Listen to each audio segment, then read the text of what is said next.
Hey, this is CrossFitTracking.com with a follow-up mini review for the Garmin Venu that just recently came out. There's been a lot of debate, at least online with some of the forums, about how it's functioning, if it's working properly, and some bugs and issues along the way.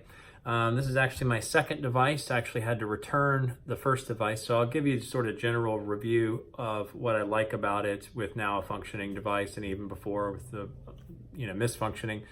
But I'll tell you what the first one I had an issue with, because issues seem to be apparent in a number of devices on some of the forums. Number one, it kept shutting down. So every time I tried to start a hike, actually just had to use the walk function. But every time I tried to start it, it would completely shut down and restart. Then sometimes periodically throughout the day, it would just restart, like some sort of bug or issue. I'm not sure from what. I didn't download a bunch of apps. I had like one app and a number of watch faces. It continued to be off in the stress tracking and therefore in the body battery. So I've tested multiple devices with the stress tracking. So the Vivo Smart 3 and the 645, as well as the body battery and stress with the 245 on two different units, and the Vivo Smart 4. Actually used the Vivo Active 3 as well, which I don't think has body batteries, has stress, but the stress throughout the day typically stays in the orange, which is over 25%, over the number 25, and this one would just go down. So it would have my body battery regenerating throughout a workday, which makes no sense and never has happened before on any previous device. So something was off there. I found the heart rate seemed to be fine from all what I could get it to track in a workout. And then at one point I figured out if you just shut the watch down and restart it, you could quickly start tracking an exercise with actually GPS being used. But when I was on the hike, it would actually try to stop the workout. I wasn't touching anything. I didn't have sleeves on. I just was walking, and I would buzz, and it would say, you want to keep or discard this, as if I had just said stop. I didn't push the button. There wasn't anything like that. It just sort of had a dysfunction to it. Best Buy was great. They just immediately let me replace it. I was actually traveling, so I didn't even have to take in the box. They just let me switch out the unit, and that was pretty great. So what do I feel about the Venu and my initial thoughts with the general things I like, as well as now one is functioning? I have found the always on to be great and the battery life to be awesome compared to some of the other always on options that are on the market. I had it recharged at like 10:30 at night last night, and right now it's 1:30 in the afternoon. About 15 hours later, it's 85%, so I only lost 15% over that whole period of time. So it's been holding up really well. I haven't done a lot of GPS functional workouts. Most of the CrossFit workouts, you don't use GPS, but even when I have done GPS-based workouts, it's not like it's like suffocating the battery like I've read about the Sport 2 Samsung.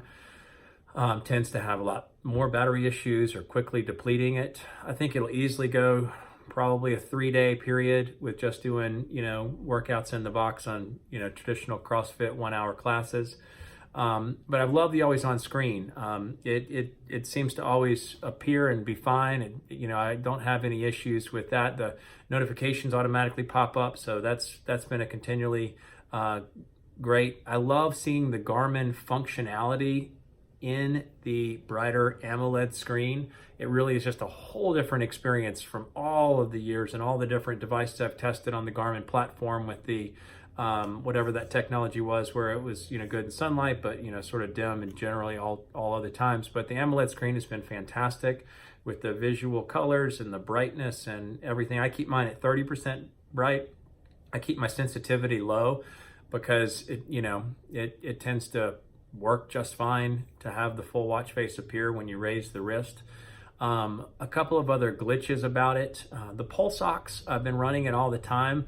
It doesn't really do anything. I mean, it tracks it. It seems like it tracks it continually throughout the night, but the pulse ox throughout the day will get like maybe 1 or 2 readings in a 24-hour, or actually 18-hour period of time when you're not sleeping. So I don't know what it's providing value-wise. I'm not hiking big mountains, so I don't know what it's providing value-wise, even if it was functioning all the time.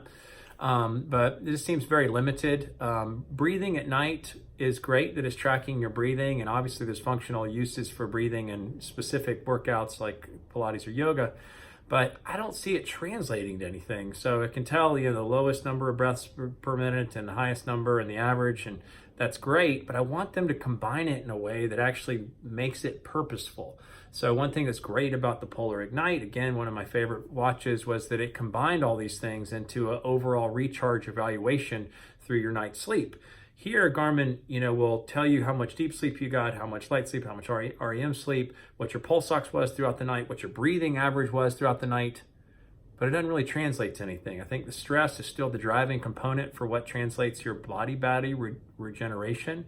But let's put all this stuff together in something that adds like a whole new layer of recovery evaluation to it. The always on screens that you can download off Connect IQ, they don't function. I actually had somebody write in to say that they realized from the developer kit of Connect IQ that Garmin has a requirement that there's a limited number of pixels being used in the always on version of the watch face, and that if your pixels have to move every 3 minutes. So that means that if they don't have a moving always on screen, then after 3 minutes, the watch will go black regardless. And so that's an issue I think they have to work through. All of the Garmin, preloaded watch faces in the always on screen mode, they don't move. So they've gotten around it there. And then other people have written in that if you notice right out of the box, if you downloaded quickly some Connect IQ watch faces, the original version of the software that came on it would allow whatever watch face you had, it would just go dim, but it would see all the same components. Maybe it would freeze some of the updates of the detailed components, but the time would change over time, but it would just go dim. And then when you flip your wrist, it would go bright. Obviously that probably burned more battery, but with the update 3.4 that automatically pops up with anybody after, a few hours of use, it takes away that functionality. So then you're limited to that same issue of if the developer for the watch face doesn't create an always on screen that is constantly moving, then it will not function as always on. I found one watch face called Crystal that actually works fine with this same component. So it's Crystal app. It looks like this, and when it goes into always on, there's a little tiny version of it. It's nice because it's nicer than the Garmin one because it has the date and it has a battery. I guess the Garmin one has a date too, but this one has a battery. It slightly moves every 60 seconds, so it doesn't blip that issue that Garmin created. And so I'm sure everybody's going to catch on, but I think there's some development things there. Besides some of the bugs, one person received one that didn't have vibration that worked.